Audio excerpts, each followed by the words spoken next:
Thousands who gathered for the night show at EAA Airventure in Oshkosh, only to find out that the threat of storms postponed all events until tomorrow. Whether it was by air, by tram, or by foot, shortly before 5 p.m., the mass exodus from the EAA Airventure in Oshkosh began. We're supposed to be riding the B-29 today, and we got a call at 7:30 last night that it was canceled. So we've been planning this for months to go do that. So this is just another kick in the whatever. Organizers made the decision to call things off for the night after consulting with the National Weather Service and taking into account the number of people and equipment that would have to move. Those waiting in line to get to their cars were trying not to wallow too much in the disappointment.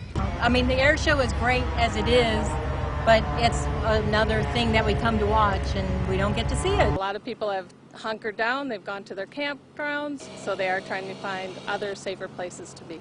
I made sure to take down anything that could be a projectile in the air and made sure my kids got everything out of their tents.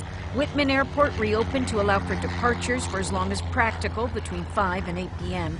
They kept transportation systems going to allow for pilots to get to their planes and make sure their tie-downs were secure, while others looked for more sturdy shelter.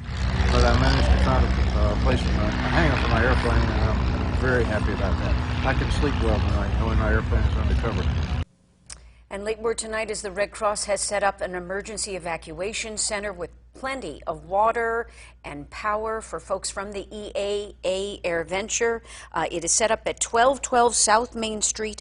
That is also known as the Menominee Nation Arena. Now, what was interesting, Tom, is that the pilots were telling us some folks were going as far as Kenosha, Wisconsin, and Galesburg, Illinois, to store their planes for the night. That's because even before they officially called things off for the night, a lot of pilots decided to stow away their planes and do it early. Airplanes are, of course, made of aluminum, which gets damaged easily in severe weather conditions like hail. Jet Air in Ashwaubenon says all of its hangars were full by lunchtime, with dozens of planes now on a waiting list.